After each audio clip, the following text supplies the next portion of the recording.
Morning. So what I've done here is I took the chicken, I took some unsalted butter and shoved it under the skin just to crisp the skin up a little bit. And I took this Weber kicking chicken. This is pretty good. It's a good dry rub. My wife usually makes the dry rubs, but she's at work today. Since I'm alone and I smoke meat, figured I'd have to use some pre-made rub. But if you're going to have to use pre-made, this is really, really good. So I coated it down nicely with the rub, and this has salt in it. The salt's going to help brine the meat. So what I do is I put it on it, rub it on really good, put it in the fridge for about 2 hours, and let the skin dry up just a little bit, let it pull some of the water out of it, and then it'll be ready to smoke. You're going to love this. Let's go ahead and take a look inside the smoker. I used it about a week ago, and I didn't clean it afterwards. You know what that means. Dun, dun, dun, dun. That's just a damn mess. But lucky for me, I have a gas smoker or a gas grill. I just throw this on my gas grill, get it really hot, scrub it off, clean it right up. Even the water bowl, I just throw the water bowl on my gas grill, and that's how we clean it up. Nice and simple. I'll show you me doing that here in just a minute. Makes life a lot easier. Here's the way I clean my grill a lot of times. If I have gas, sometimes I'm low on gas and I have to do it on the smoker. I'll show you that technique in a little bit. If I have gas, that's it. Take my brush, clean it up, clean it off, throw it back on the smoker, it's all clean. My bowl even fit in here, the water bowl out of the Weber Smoky Mountain. It's the 18-inch, it's not the 22-inch, it's the smaller one of the two. But even the bowl will fit in here. I just put it in here, bowl side, you know, so it's curved up like that. Cook it, clean it, throw it back in, it's good to go. The bottom of the grill, the smoker here, looking pretty rough. You want to make sure you close your vents, so when you dump the dust, it doesn't all come out all over the place. Just clean off your grill here, so knock that off a little bit. It's going to have charcoal on, so it's really not that important. The main reason I'm showing you this is for this tool. I don't know where I got it. It's out of an old fireplace set, but it's great for knocking around coals and for picking up grates. You can pick up hot grates without burning yourself. I use this thing for everything. It's a really, really good tool to have. You're going to come up with your own technique. Some people use needle nose pliers, things like that. But this thing works great for everything. And you're going to want to scrape down the inside of your smoker to keep it clean. This is porcelain, so don't worry about messing it up. You know, just be reasonably gentle, but you don't have to baby the thing. And you're going to want to get all that out you can. So this muck is going to cause rust. It's going to cause your fire to not be able to breathe. And in general, it's just nasty. So you want to clean this out as best you can. Get ready for your next job. Get the charcoal started, I'm going to use one of these chimneys. These are great. Weber makes a nice one. This is just an off-brand. It was cheap. Remember my dad making these in the 70s. He'd take an old piece of stovepipe and cut it. And used to make them out of that. So I guess it's really not a new idea, but they've really come popular these days. I just took a piece of the paper off of the charcoal bag and put it underneath there. Put my charcoals in here, light it up, give it about 20, maybe 30 minutes, and the whole thing will be hot. The hotter you let these get, the quicker your fire comes up to temp. So it's really good to go ahead and let these get up to temp. And if this looks unsafe, I do have a water hose standing by on the ground. I realize this is wood and these are embers and there's dry leaves in it. So I do keep a water hose standing by just in case. And I keep an eye on everything, very important. Don't let your smoker run unattended. It's just not a good idea. So we'll let these get up to temp, throw it in here, take it from there. Alright, looks like our coals are ready to go now. We're just going to throw it on top of our coal bed, or the charcoal we have set up in the smoker bottom there. Do a couple of pieces of wood in there. I think those are cherry. I like to do light wood with chicken. So just take this over. This is a Weber, what do they call it? Smokey Joe. I just use the bottom of my Smokey Joe to hold this. So it works good. Just throw that in there. Use my handy fireplace tool. Move it all around. Nothing fancy. A lot of people like to make it pretty and line it all up, and that's just a waste of time, man. Just put your charcoals in there and let them run. Let them do their job. We have the midsection. I filled the bowl a little over halfway. The water bowl. I don't like to overfill the water bowl. I find if you do that, you're left with a bunch of murky, nasty water at the end. You want to time it so it's almost empty when you're done, and it's just less cleaning. Personal opinion. I'm sure there'll be a lot of comments on that. But that's just the way I feel about it. Put the lid on, let it get up to temp. We'll take it from there. Chicken's looking good after it's been sitting in the fridge for a little bit. I'm going to take a little bit of this navel orange here. Some smaller pieces. Squeeze a little bit on it just for that citrus. Try not to wash off the rub though. That's the whole purpose of it, you know.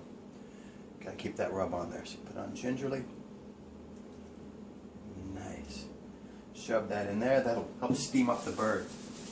Some of the orange now, when it gets hot, it'll put out some of that citrus and steam it up from the inside. There we go. Oh, that's a kicking chicken. Yeah.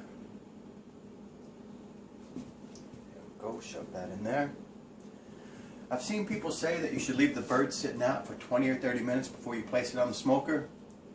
I don't like the idea of letting a bird sit. I just don't think it's right to let a bird sit and cool off, warm up. It just doesn't make sense to me. So I put this straight from the fridge, straight on the smoker. Again, personal opinion. I'm sure there'll be plenty of comments on that. Here's another little trick I picked up. This piece of skin right here, where they cut it, there's a little V wedge there. The meat here, this one's actually not too bad. Sometimes it's all the way up here.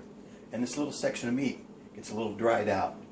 So then you just pull the skin over and stake it down with a toothpick. And then when you're done, of course, you just take the toothpicks out. But this keeps that little piece right there from getting all dried out and weird looking. As weird looking as that may be, it actually makes it better in the end. When you're cooking meat, especially chicken, you really need to watch your temperatures. I mean, you can keep taking the lid off and hitting it with a probe and checking it, but they say every time you take the lid off, you're losing 30 minutes. I think that's a little bit of an overestimation, but I can see it setting you back because you lose temperature every time you take the lid off. So I like to use my Weber probe, my wireless here. It's only one probe. Some of them have two probes, so you can check the temperature, the internal of the grill, or another piece of meat or something that's in there. But this is just fine for me. I've had no trouble with it. What I do, this is well made, but some people say that you crimp it and it breaks if you put it through the lid. So I put a hole in the side. I used a 1/4-inch hose saw blade on my drill. Probably should have used a step bit. That would have worked a little bit better. And what I have is this is an air hole or an air vent out of a snare drum. It's a 2-piece. You can get them on eBay. I'm sure they're probably $6.50, $7 at the most. You probably can get them for $2 or $3 if you get a cheap one. Just put it through the hole, put the nut on the back side, you're all good. They even make gaskets for these if you want to put a gasket on the outside to help seal it up. I don't really care to do that. Some people make it really tight with aluminum foil and try to keep all the smoke in. That's a little obsessive compulsive for me. So just put a probe through the side. There we go, right up through here. Good to go. This is going to be hot when I go to put it in the bird now because it's in here. So I'm going to use a glove to actually put it in the chicken. Alright, that's that tutorial. I'm going to give you a little bit of info on this in here just a little bit. This is the remote to the thermometer. I got something to say about this. I'll tell you here in a minute. So here we go. We've got a chicken. Smoker's up. It was up to temp. I just had the lid off. Put that probe through and that brought it down a little bit, but we're good. We're right there. Oh, that's not too hot. Probe in. Good spot right there. Not too close to the bone. Nice in the middle of the breast there. There you go. Turn it on. And in the words of my wife, good luck to you.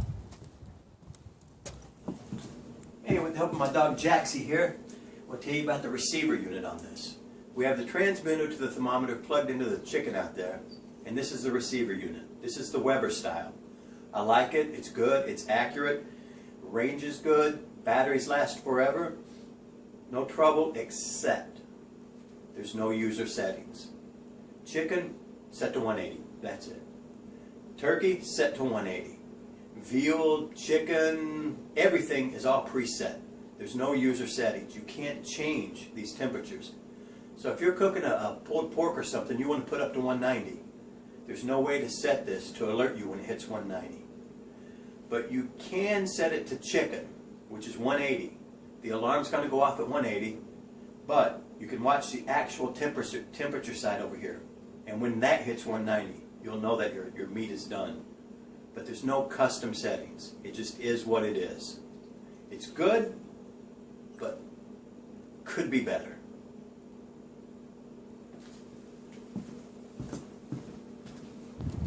The wind's starting to pick up a little bit out here. You'll probably hear that in the mic. I apologize for that. Usually about halfway through my cook, I like to check my fire. Not mandatory, but I find that it ashes over, and if you can clean off the fire, it tends to burn evenly for longer. So I found an easy way to do this without losing your temp. I'm using my gloves. A lot of people, I've seen people put handles on here from garage doors, just big handles. You can lift this whole top unit off with the water, with the meat, with everything, and maintain most of your temperature if you look there. And if you're quick, you can stoke your fire, throw some wood on it. If you need to put some briquettes on it, you can do it then, put it all back together without losing your temperature. This front door is made for that, but it's just not as good. This is just an easier method. Here we go. See, still over 200. Knock off the ash. If you do this with this on, the ash goes up and gets on your meat. So that's why I always take the top off to do this. See, it was burning more on one side than the other. Even that up. Put a couple of pieces of wood in there. Back on. It's barely under 200 degrees. That'll be back up to temp in no time. That's not going to cost you anything in your cook time at all. Great method. We haven't taken the lid off since we've started it. With the thermometer, you really don't need to take the lid off. The more you leave it on, the better. But I want to put a little barbecue sauce on this one. I think I have about an hour left, I'm guessing. And this is some homemade barbecue sauce. Pretty strong, pretty vinegary. We made this to go with the pulled pork we did a while back. I'm just going to throw it on the chicken. I think it's going to be really good on it with that rub. Let's take a look. Oh yeah, that's looking good. Oh man, that's going to be delicious. This step will definitely set you, oh, the skin's coming out good. This step will definitely set you back in time because you're letting all your heat out. This is going to cost me at least 20-30 minutes, I would think, easily. But I want to get this thing nice and juicy. Oh, that's going to be nice. So good, I want to beat myself up for eating it. There we go. All right, let's get that lid back on there. I just took a look in the water bowl. There was plenty of water left, so that's going just fine. I can always check my coals through here if I need to, through the front. I put it in the coal. It's about 5 or 6 hours, and this is going to be maybe 3 hours, maybe 3.5. I'm guessing 30 minutes per pound, and it was 5 or 6 pounds, so it shouldn't take too long. And here we have the finished chicken. Came out just like I hoped it would. Nice, crispy, crunchy. Got a little barbecue sauce on the outside. We're just going to wrap this in foil. Oh, that is good. Wrap this in foil, let it sit for about 20 or 30 minutes, and it'll be ready to cut.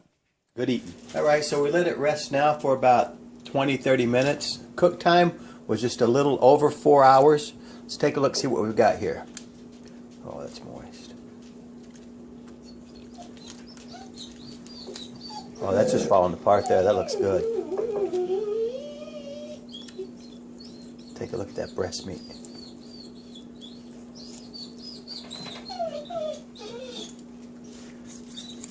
Smells so good, even the dog's going crazy.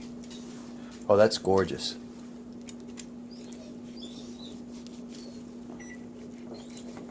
Yes, I carved like a caveman. There we go. And there you have it. Came out perfect. That's where the probe was, if you see that spot. Came out beautiful, and that's the trick to it. Please leave comments below with any questions, remarks, or any helpful tips. I'm always looking for tips. Thank you.